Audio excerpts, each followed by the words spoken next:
Ready? Yep. No. Hello, and welcome to the Rosand Library and Study Center in Venice. Today, we're very happy to present Dennis Romano's book, Venice, The Remarkable History of the Lagoon City. This is a webinar, and also we have a live audience here, so we'll be taking into account both factors. To introduce our author, Dennis Romano is a professor from Syracuse University. First came to Venice in the early 1970s as part of the Wake Forest University program. Certainly an author of many, many books on Venetian history, and we're very pleased to have this monumental volume on Venice and its history in English. Joining us on our panel, we have Dr. Patricia Fortini Brown, a board member of Say Venice, expert on Carpaccio and many, many other subjects, and also Frederick Ilchman, the chairman of Say Venice. Unfortunately, James Grubb could not be with us this evening, but we certainly will continue in the spirit of some of the questions that he shared with us. There will be questions and answers, so if you'd like to participate in some way with questions, you will be able to do that. I'd like to now turn things over to Dennis Romano, who will explain to us his book. Thank you.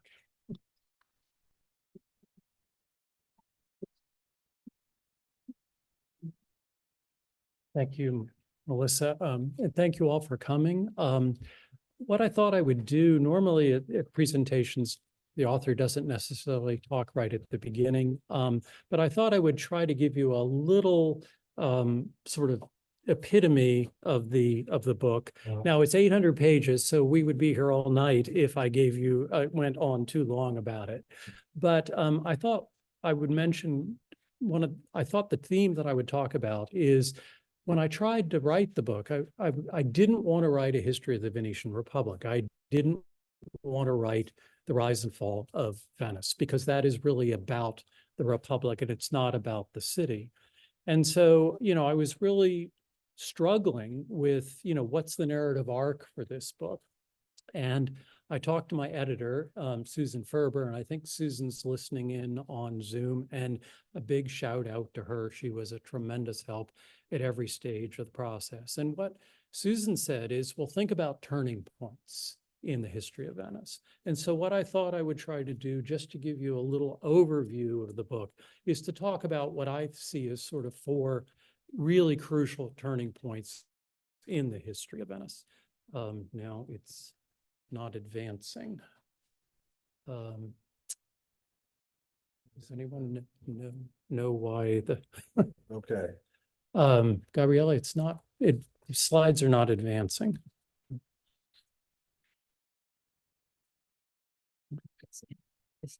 Is David? No? Okay. Okay, so It does. now it does. Okay. Yeah. So, like I said, I'm going to talk about 4 critical turning points. And the first one is actually in the 9th century, when I think we really see what happens in that period is then we get a new capital, we get a new patron saint, and in fact, Venice acquires its identity in that period.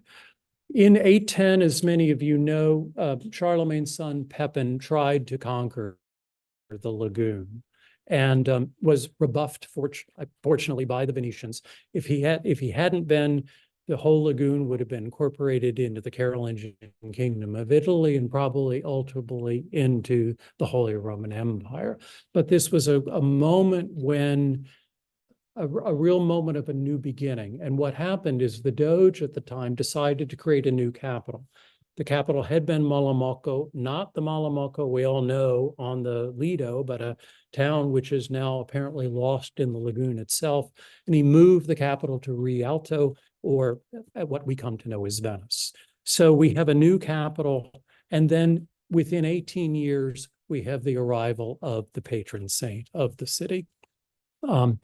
Mark's arrival in a fulfillment of what is known as his praedestinatio, his predestination, as it's shown here in a mosaic in the church itself of San Marco. Mark, of course, returning from Aquileia, adrift in the lagoon, an angel appears to him, Pax tibi Marque, peace to you, Mark, and he's told that a great city will be built on this site. The important thing is that when the 2 merchants arrive, having brought Mark's body from Alexandria, they present it to the Doge. They don't present it to the bishop. And so we get the creation of we identify the Doge and the saint become identical in a certain sense.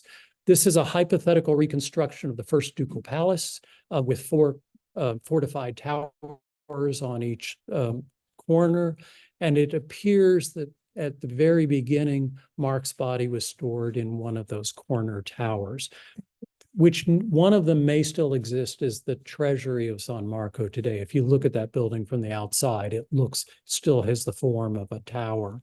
And then we see here how in the 12th, 13th century, how the Venetians imagined the saint arriving in the city with the church then built in his honor. So the 9th century is really a crucial period because new capital, new saint, new identity. The Venetians very much identify with Mark. The second turning point, really two turning points occur in the 13th century. The one that's probably best known, of course, is the Fourth Crusade, when, depending on your interpretation, the Venetians either intentionally divert or accidentally divert the crusade to Constantinople, conquer the city, and of course return with a treasure trove of objects, including most famously, of course, the horses, which are not actually mounted on the church until the 1260s.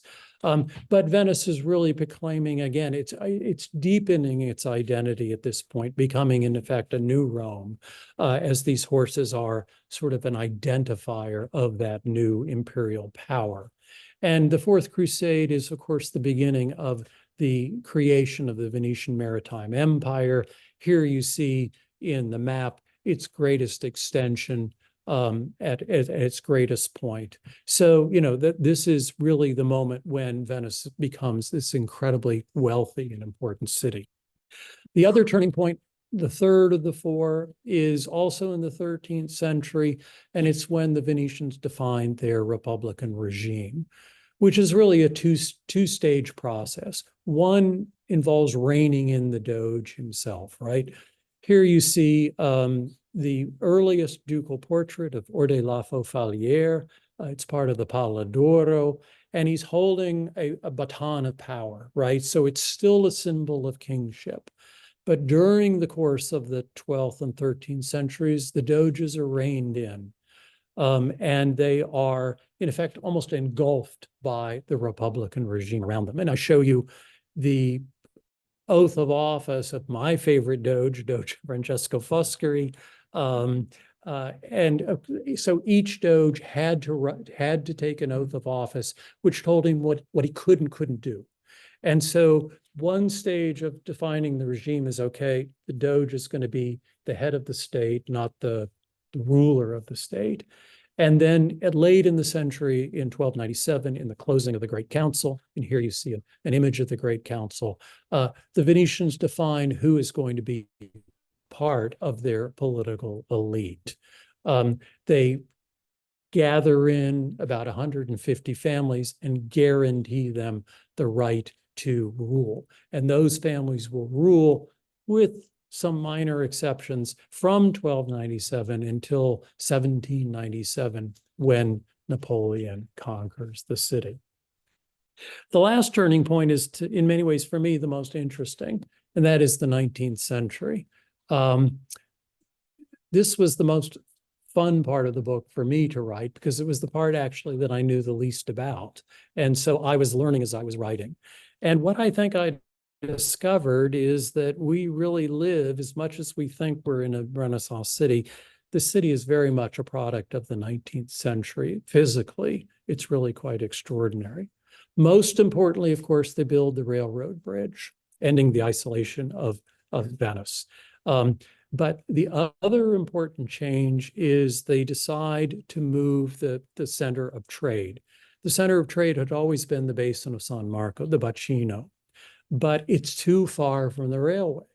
And it was a bottleneck. You'd have to get the goods from the ships to the rails. And so what they did is they moved the center or the port activities to the maritime station, which is right there where you and I know up until a couple of years ago, the big cruise ships were all docking. So that whole complex that you see there by the bridge.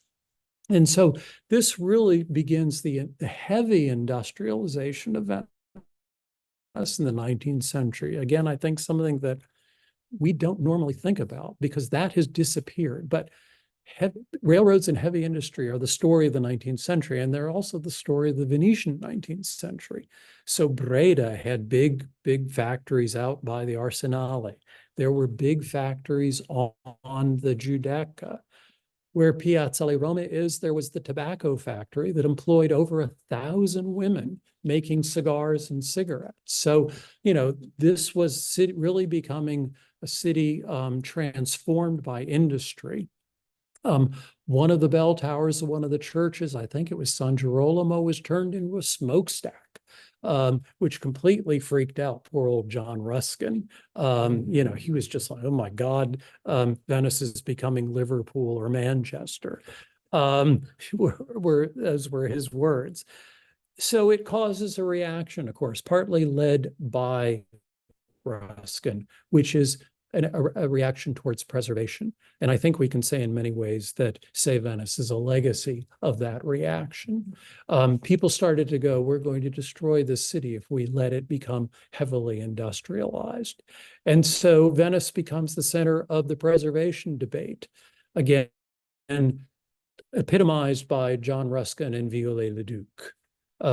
Do you preserve or do you restore, and how do you restore? And of course, the famous example here in Venice is the Fondaco dei Turchi. Here you see it as it looked before restoration, and then you see Berchet's restoration, which is really a fantasy, obviously. It's not what in any way it probably looked like. So that raises this whole debate about, where does preservation go? Where do you conserve? Do you preserve? What do you do? Viollet-le-Duc said you improve, right? You make it better than it was supposed to be. In the end, of course, the great decision is made partly by Giuseppe Volpi and by Piero Foscari to solve the problem by moving heavy industry to the mainland and creating Porto Marghera. And what that does then is they bifurcate Venice, right? We're going to have the industrial city on the mainland, and we are going to have the old historic city be the city of tourism. And of course, that's where we are today. And, and we are obviously, we see every day the consequences of the tourism choice. And I think the question in Venice's future, both long-term and I think short-term as well, is, are we at a new turning point? Thank you.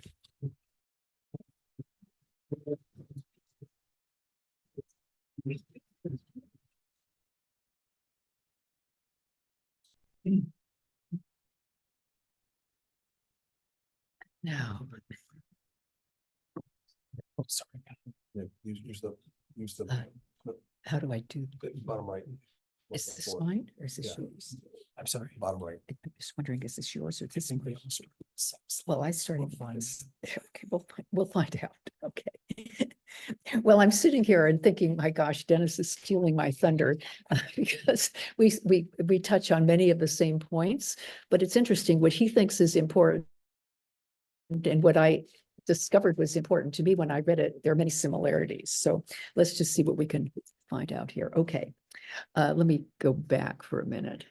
Okay. Well, a remarkable book about a remarkable city. In my blurb on the back cover, I urged the reader to read a chapter a day of this lengthy saga. Lever. Okay. Okay, I'm not sure I can, but and he or she will have the full sweep of Venetian history in 3 weeks. Well, I did just that. And even for someone who spent her entire career on Venetian history, I was blown away by the range and detail of this impressive work. I learned a wealth of new things. And the new book may be considered the capstone of Dennis's distinguished scholarly career that began with a dissertation on the caste system of Venice that was published as Patricians and Popolani. to be followed by a book on domestic service, to be followed by a biography of Francesco Foscari, one of the most consequential doges in Venetian history, to be followed by a comparative study of marketplaces.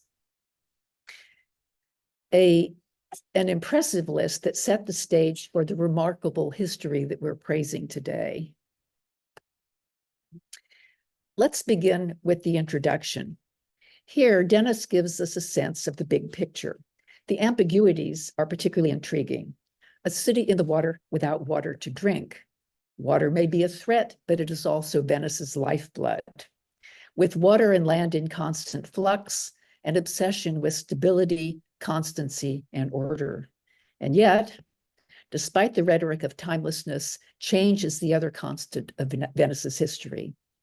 A republic of merchants eager to be taken seriously as noblemen.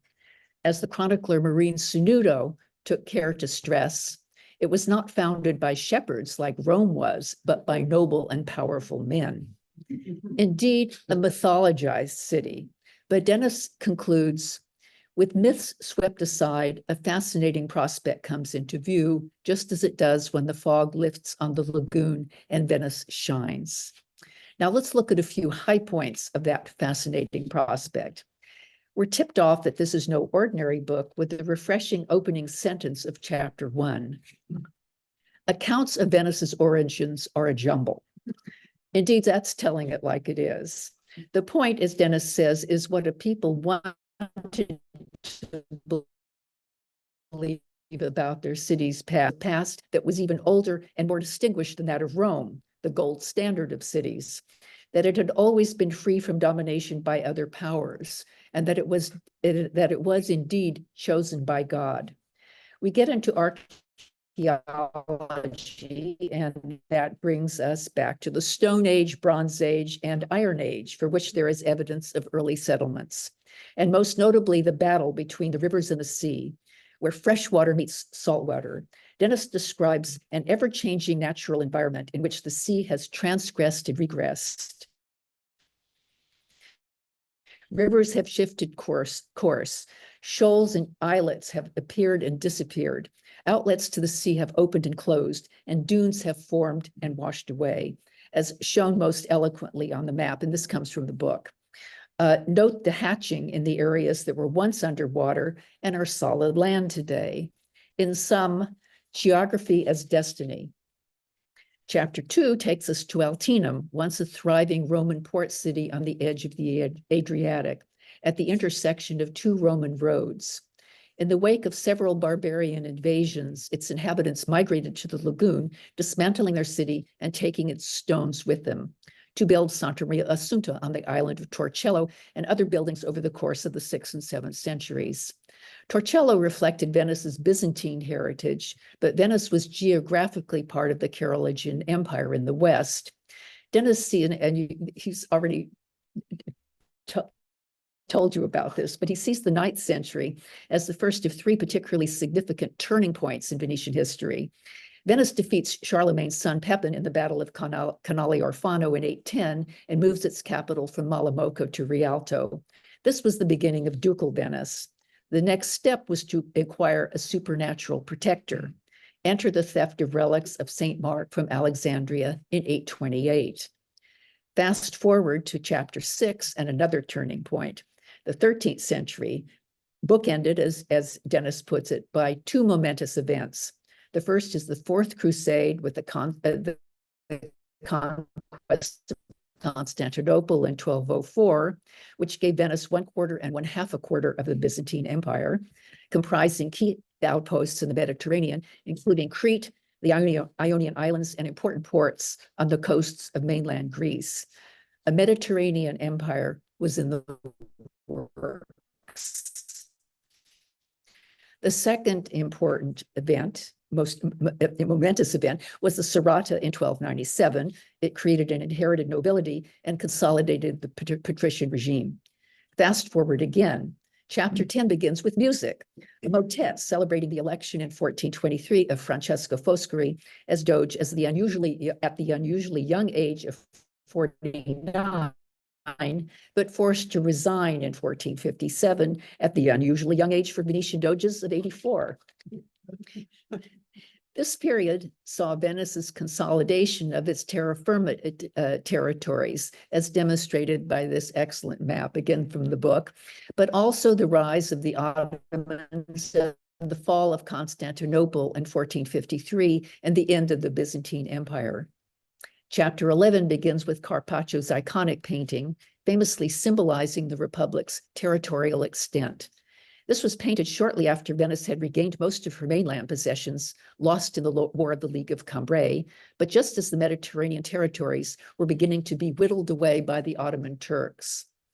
Although Venice had acquired the island of Cyprus in the 1480s, it lost Modon and Coron, key naval bases on the Peloponnese in 1500, be followed by Cyprus in 1576 and Crete in 1669. In sum, it was a time of triumph and tragedy. The triumphs included the Romanizing of Piazza San Marco throughout Europe. No one did pageants better than Venice. By the time we get to the 17th and 18th centuries, we hear about the theaters and coffee houses and the ridotti, gambling parlors that would make Venice an essential destination on the Grand Tour, which looks quite familiar to us now. Importantly, one of the many virtues of this remarkable book is the attention paid to the common people throughout the chapters, not just patricians, also the popolani, the people who made things work. But perhaps the most novel part of the book for me are the final chapters. Me too. The pink areas on this French map shows what remained of Venice's, I don't know if you can see them there, but they're pale pink. Anyway, what remained of Venice's fragmented empire at the fall of the Republic in 1797. Largely, it's the Dalmatian coast and a few islands, Corfu and the islands of the Ionian Islands.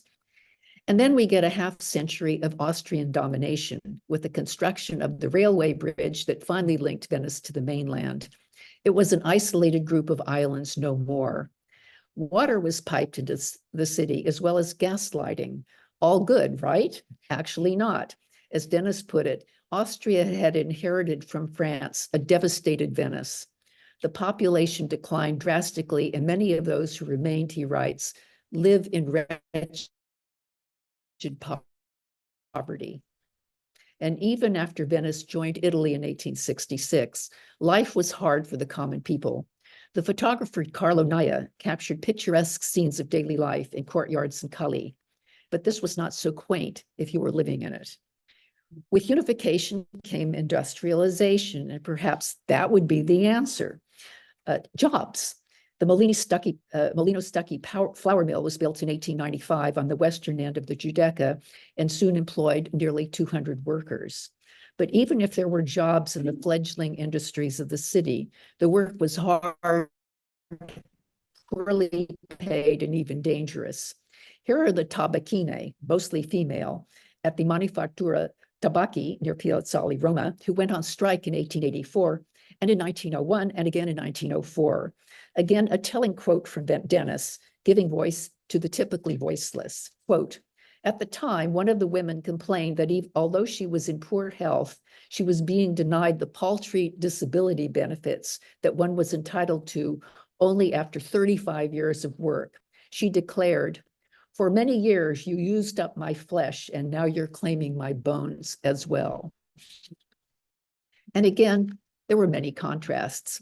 Venice was on its way to becoming a global cultural center with the first Biennale that was held in 1895 with 11 European countries, and it has grown and grown. This year's Biennale is truly global with 88 countries from all the continents.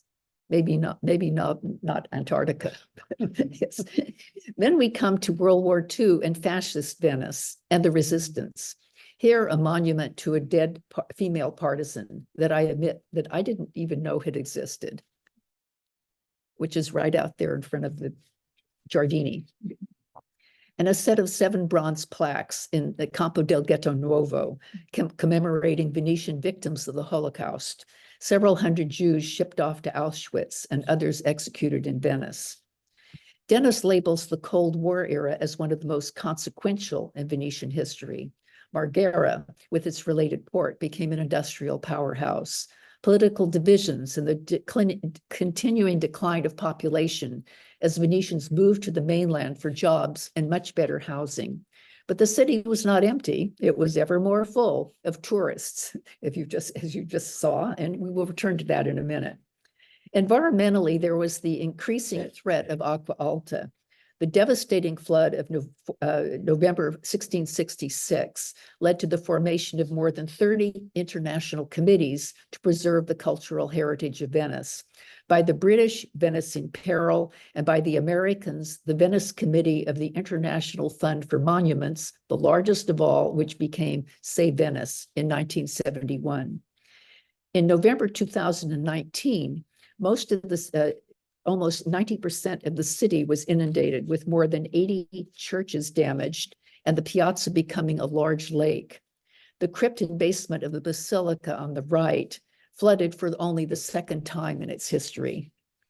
Dennis writes, in 7 centuries then, the threat to the lagoon had been turned on its head, whereas in 1300, the danger had been that the rivers would cause the lagoon to silt up and become dry land. Now the risk was that the lagoon would be swallowed up by the sea. One solution, the Moise floodgates to hold back particularly high tides. Construction began in 2003, and after multiple delays, cost overruns and scandals, they finally went up on occasion from 2020 on, but won't be finished until next year. Still, they bring their own problems, and I won't go into that. The final chapter, Global Venice, begins with the debacle of the costly Calatrava Bridge. A handsome design, but with tempered glass treads that are slippery when wet, which is much of the time, that accounted for almost daily falls. The solution, the treads would be, after multiple lawsuits, the treads would be replaced with trachyte, a volcanic stone, the cost over 700,000 euros and counting. And then we have the collapse of manufacturing and the triumph of tourism. Case in point, the old Stuckey flour mill, which is now the neo-Gothic Hilton Molino Stuckey Hotel, and patrician palaces and even modest dwellings converted to short-term tourist accommodations. Many native Venetians resent the loss of affordable housing. This terrific photo, taken by the author himself, tells it all. Venetian residents dropped to just below 50,000 in 2022, while tourists could number 25 million a year. We're all familiar with the outsized cruise ships looming over the city as they glide through the Giudecca Canal. The larger ones have been diverted to Marghera since 2021, so you won't see that now. Among the endearing qualities of the book are footnotes like this. The myth of serenity and uniqueness persists. In late 2022, the Gazzettino reported that Police Commissioner Maurizio Mascopinto argued that Venice, unlike most cities, is so safe that one could walk around the city wearing a Rolex. At the same time, the newspaper consistently runs stories about how the city has been invaded by purse snatchers. To conclude, this is 3 or 4 books in one. Most writers have tended to stay in their lane, focusing on art or architecture or the economy or shipping or politics or crime or religion or women, or to a specific period. But to take it all on with some level of particularity is a most daunting task. Dennis is not the first to tackle it. Here are a few of his notable predecessors that are on my own bookshelf, all still worth consulting, but now augmented and brought up to date by this remarkable book. It's not for nothing that it has a 55-page bibliography and 84 pages of footnotes. Well done, Dennis.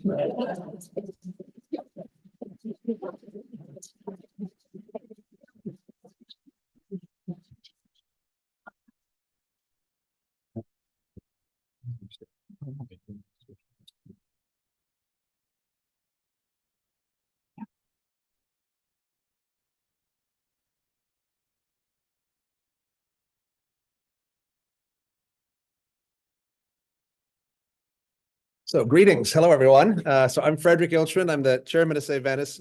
I actually too have a blurb at the back of this book, but it's a spectacular book. There's really a lot there. And I think Pat summed it up so beautifully. I mean, she could have done the index. I mean, that was very, very, very impressive.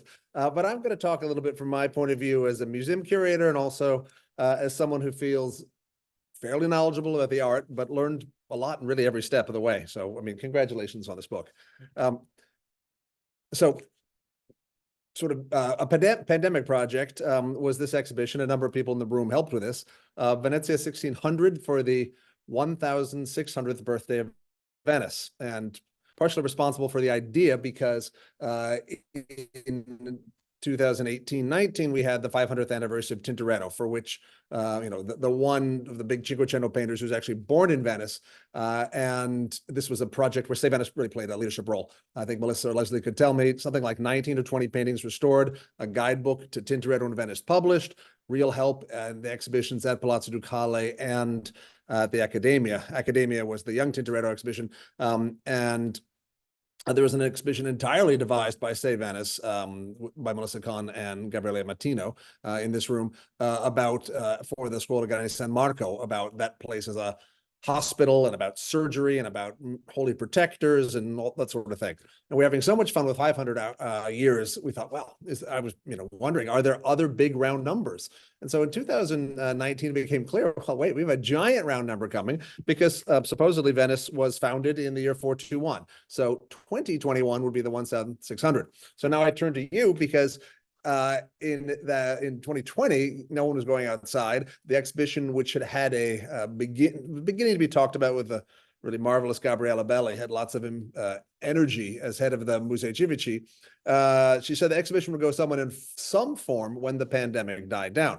And so I remember writing emails to people, and I asked you if you'd participate, and he did, and wrote a brilliant essay called City of Justice. And we call them pivotal moments rather perhaps than turning points, but the same idea, that to think of a monument in Venice, a building standing or not standing, or an historical event that would some sort of stand both for a turning point, but also something that is sort of embedded in the very urban fabric. So question for you, because I didn't know you were planning to write an enormous, or were midway through an enormous book. How far along were you in this when you wrote this essay about the Palazzo Ducale and the ideal of justice?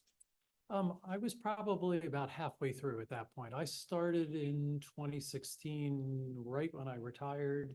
And I always hate to say it, but COVID helped in the sense that I had nothing else to do all day long but sit there and write. So I think the book got done a couple of years quicker because, none of us had anything to do, right? You couldn't leave the house. So I was probably about halfway done at that point. So how far, so you had gotten through the Palazzo Ducale part? Yeah. Okay, because he easily made his deadline, so that's probably forward. He had a lot of it ready to go. But this was a exhibition, no really international loans are done entirely, almost entirely from things in Venice.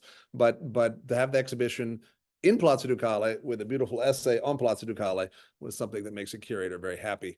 Now, you say in your book, you say that Casanova, for example, is a disproportionate fame to his importance. Now, with some other people did an entire exhibition about Casanova as a way into 18th century art. Not just Venice, but those who saw it in Boston or San Francisco or Fort Worth saw a way to sort of think about the places where Giacomo Casanova went, right? Venice, Paris, London, Eastern Europe, also things that were important like travel or dining or seduction, let's say.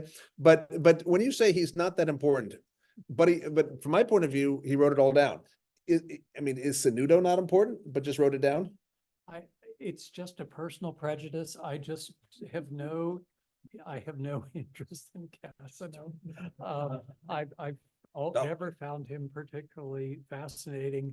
And I've been, I took one of my relatives. We did the secret itinerary tour a couple of years ago at the Ducal Palace, and the whole talk was about his escape. And it's like, I wanted the architecture of the palace, for my nephew. And so I just have a thing about Casanova. And I knew that line has already been criticized in at least one review, because I dismiss the poor man in one sentence in the book. It's part of another sentence, but yes, it's a minimalist treatment of Giacomo Casanova. Yeah. Which I think is probably what he deserves. Oh, okay. So exactly. Professor Romano holding his ground on that one. Well, so okay. Like that. I think something you and I agree on very much is the importance you put on the arts in your book. I mean, I always felt a kind of failing of Frederick Lane's book, which is so good in so many ways. There's 10 pages to the end where you're like, Bellini, Tintoretto, Canaletto, and we're done, right? And this feels it feels much more a fuller treatment, but I think you get special credit for attention about opera. And so why is Venice so important in the history of opera?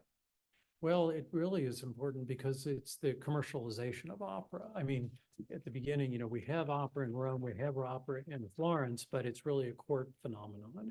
And in Venice, it becomes commercially important. And because of that, then the opera is really, I think, and I'm certainly not, I'm simply quoting from other scholars, the experts in the area, opera becomes the way in the 17th century in which the Venetians think through a lot of the problems that they're facing. Same thing in the 19th century with unification of Italy. So that opera becomes the medium in which politics is debated, society is debated, mores are debated. And so I think it's really so important. And it's not, just the history of music. It's really a way to get in the entire society at the time, and architectural history and everything else, the creation of these really interesting theater spaces. And indeed, the idea of the theater box is like the base, the library looking over the piazzetta, et cetera. In fact, when you were talking earlier, reminded the passages about the tobacco factory, and I was thinking, wow, it could have been a Venetian Carmen, right? Tobacco workers, right, going on strike, and then world premiere at the Fenice. So let's do, as I say, the lightning round, where ask the author to make a couple quick points, because if you look at the color plates in this book, it's super gratifying, all of us donors to Save Venice, how much of these color plates happen to be Save Venice restorations. So Torcello, emotionally and intellectually, what is the setting and the building mean to you?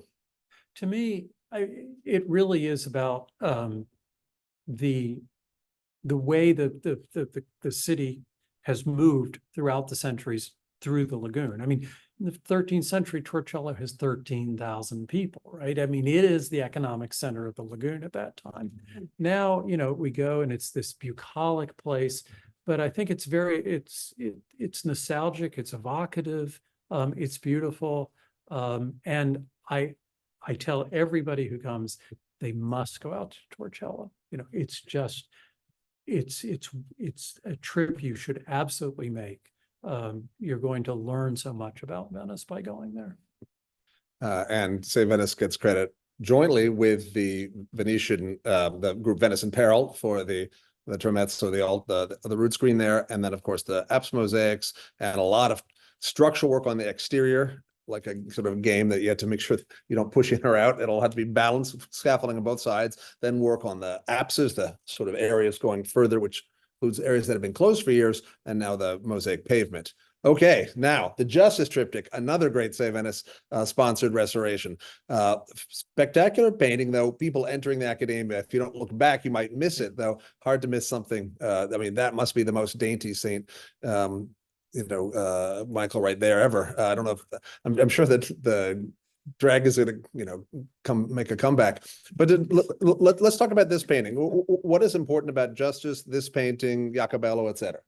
What do you love about it? I mean, this is one of my favorite paintings in the whole world. I mean, it's just so extraordinary. I mean, because of the complicated meanings of who the figure is in the center. I mean, obviously she's Justice, but obviously she's the Virgin as well, with the archangel bringing the lilies toward her, and therefore she becomes Venice herself. And so that's what I really love about this painting, is the complicated ways in which Venice is, fashioning itself in this very interesting way as the city of justice, like in the chapter I wrote for the catalog, but also the Virgin.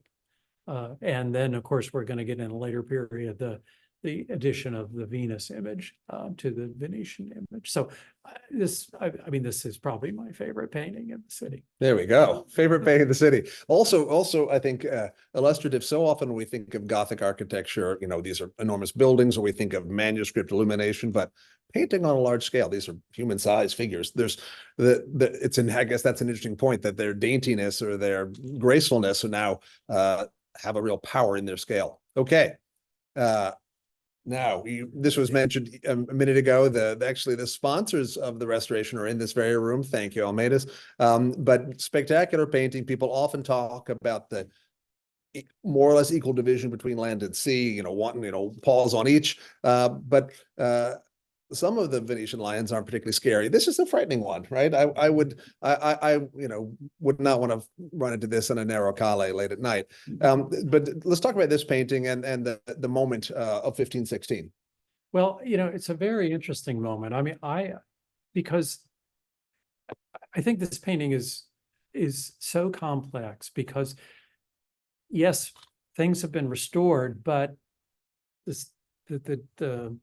I think it's nostalgic. But when you say things have been restored, you don't mean the painting. No, you mean the Venetian Empire. The Venetian Empire has been restored. They've come through the crisis of Cambrai, but the Portuguese have sailed around Africa. And so, the painting is looking backward, I think, nostalgically to, we were great. We're still great, but, it's very ambivalent image, I think, that most of us, you have to know the backstory to know the ambivalence there, but it would be interesting to know what Carpaccio is thinking as he paints this painting. And I must say, it was lovely to see it in Washington, at the very end of the exhibition, of the Carpaccio exhibition. It was beautiful to see it right there. Now, I mean, don't we all want to go back and be in this, or at least watch this procession, right? Yeah. So okay, talk about processions, talk about the Basilica and this event. Well, I mean, also just know who's on your left, right? I was just going to say, you've set me up here. I'm doomed, whatever I say. I mean, I think what can one say? What I most enjoyed about, it sounds terrible to say, about this painting was when I was doing the Markets book, and really studying the mosaics and of the original mosaics of the stealing of the body. And they're if you really blow the image up, you really see what that looked like. But of course, the central event is the miracles taking place, right? And that is just lost. Again, it's this ceremonial city where we're being overwhelmed by the pomp, and not even seeing the miracle that's actually occurring. And I'd also add, when I worked on the servants book, there's some very interesting pictures of people begging in the background, so that, again, we always need to remember there are lots of different elements of Venetian society, and even the poor are in this image. Right. And certainly central to your book. Yes. Right. And so the space we're in right now. So Rosand Library, and this is just a little plug for this institution, right? David Rosand, a professor at Columbia, gave his personal library, and it's a wonderful library that is full of English language books, which are hard to find, often in Venice. Also, you can see various notes he made, photographs, etc. And we have in another room lots and lots of binders with the conservation notes, right? The treatment proposals, the scientific examinations, the concluding, the sort of write-ups of all that sort of thing. So I certainly would have liked to have a Rosand library when I started working in Venice.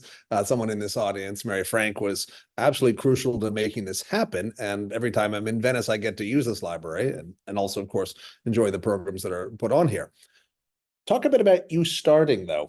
Without the internet, right? What was it like coming here in Wake Forest in the early 70s? Right, no internet. Do you speak Italian then? No, when I came to the Wake Forest program, some people would say I still don't speak. Hey, okay, gentle. But no, I came as an undergraduate. I've told this story so many times, I'm embarrassed to tell it, but I wanted to do medieval French history. Wake Forest was supposed to have a group that went to tour. Not enough people signed up. I was walking across campus. There was this little note that said, "We've just acquired this house in Venice." I thought, I don't really know where it is, but I want to go somewhere. That is literally what happened. I mean, it was pure serendipity. And, then I discovered, of course, medieval Italian history was urban history, and cities are interesting places. And I got hooked. And then came back in 79, 80 to write a dissertation, and all those hours in the archives trying to read those documents, but you just persevere. And if you sit there long enough, you can finally read them. And so I was in the archives this morning reading documents. So always happy to be there. It's like another home. Oh, it's almost like a mantra, or maybe a kind of a mnemonic. You say that the oldest or the earliest history of Venice is the history of salt and pepper. I say We talked about that. History. One of my lines is, if you want to understand Venice, Venice is built on salt and pepper. I mean, the first great source of Venetian wealth is salt. They used it as a weapon, and then, of course, by the Middle Ages, pepper, the most important of the spices they're importing from the East. So, I always tell people, if you want to understand Venice tonight at your dinner table, look at the salt and pepper shaker and realize that is what built Venice. Excellent. And let's see if we have chats in there. Okay. Well, welcoming people. Let's see how else we have. Anyone want to offer something in the audience who's got a question? Okay, please, Donald. Question about the Venice Hospital. There was a period when the Corbusier was involved with the design of that hospital. I don't really know that history well. I know where it is in the city, but I don't know whether there's a legacy of physical. A legacy of The Venice Hospital. Yeah, you mean the architecture. You mean Santa Giovanni Paolo, that one there.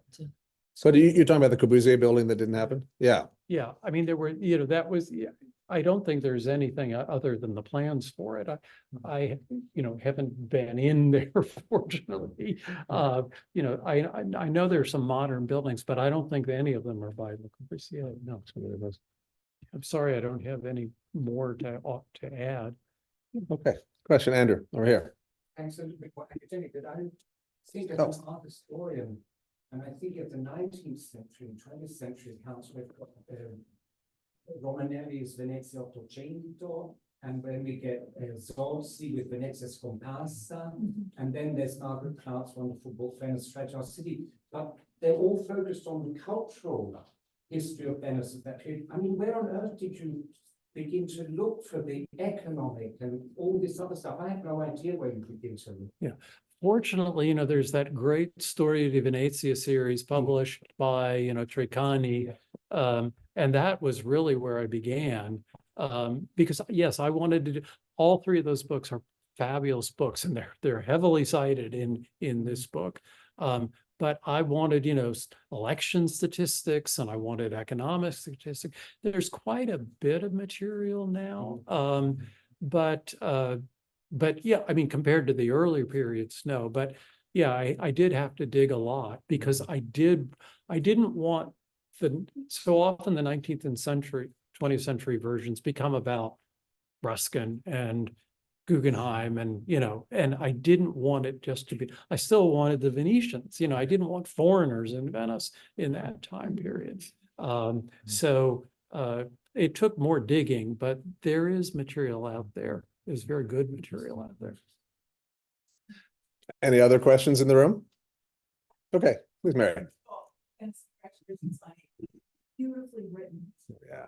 I've slogged through a lot of history, of course, present company. Yeah, well, easy. And to read a book like this, it's really a page turner of this schedule. So congratulations. Well, thank you so much. Now, you showed that the drawing of the original Doge's palace. Can you explain how they lost Mark's body? Um, An air tag on it? Exactly. Well, it was Sticker. part of the tradition of saints' lives that you lose them because they then lose, I'm forgetting which other saint they lose at some point too. But in the Middle Ages, because you then have to have a refinding. So it's not unusual to lose the It's like the body. True Cross or something. Right, so because at a critical moment then, when you need a miraculous event, then you refine the body. So, yeah, That so, it proves its efficacy, right? right, exactly. Yeah. But yeah, I mean, really? Right, exactly. Of all the things to misplay. No. yeah. No, and you feel for the poor sacristan. You had one job, right? Just left out. So Dennis, Susan Ferber, your editor, says, "Oh, thank you." Monique O'Connell's got a question. Thanks for a wonderful book, Dennis. After writing the book, to what degree do you think that the idea of Venice as a unique and singular place holds up? Where do you think Venice might be seen as a case study of larger patterns in Italian or European history? And where do you think that Venice is truly one of a kind? I mean, I think it's truly one of a kind because of the environment, the environmental issue, the geological and the geographical situation. And that's what I really tried to, one of the themes that I really tried to drive home through this book was, the physical location, the physical environment, the environmental history of this place.